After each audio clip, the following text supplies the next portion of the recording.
Hunting is a big business in Texas. Every year, almost 1 million hunters pump economic life into the rural areas where wildlife is abundant. In many rural communities in West Texas, economies can be described as marginal at best. The economic impact that hunters bring to small towns is tangible, sizable, and sustainable. Each time a hunter comes into a small town, money is spent on food, fuel, lodging, and other items. But are all hunters created equally when it comes to spending habits? While every dollar spent in small towns is important, some research shows that one subset of hunters, quail hunters, spend considerably more dollars than other subsets of hunters. According to the latest U.S. Fish and Wildlife Services report entitled 2011 National Survey of Fishing, Hunting, and Wildlife Associated Recreation, hunters in Texas average spending about $1,600 per year pursuing their favorite game species. If you break those numbers out and analyze just the quail hunters, the tally is remarkably different. According to 2012 Texas A&M AgriLife Extension estimates, each member of Texas Quail Coalition spends about $8,600 per year in pursuit of quail. About half of that, according to the survey, is spent at the hunting destination or rural communities.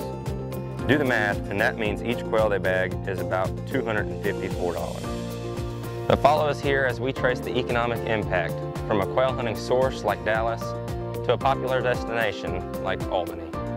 Let's take a look at a typical quail hunter. When he's in Dallas, he's likely to go to his favorite sporting goods store where he'll pick up shells, general supplies, and maybe even a new gun.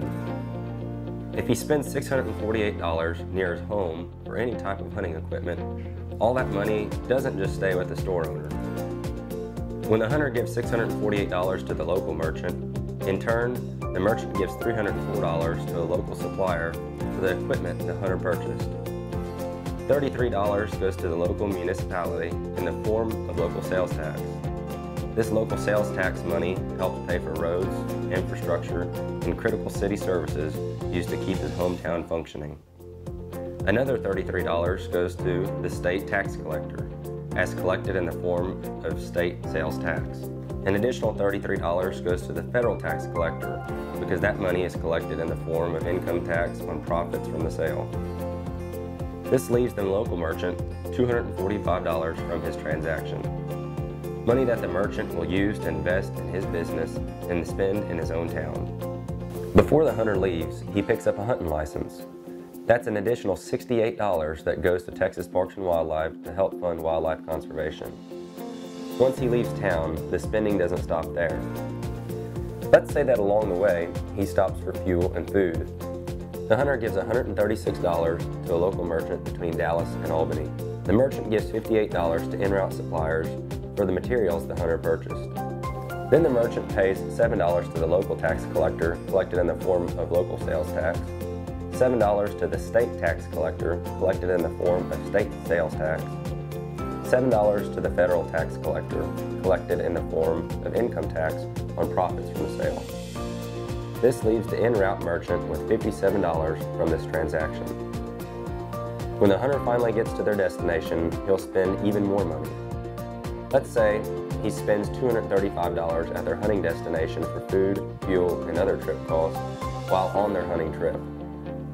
When the hunter gives $235 to the merchant in Albany, $86 will go to the merchant supplier. Like before, $12 goes to the local sales tax, $12 goes to the state sales tax, and $12 to federal sales tax.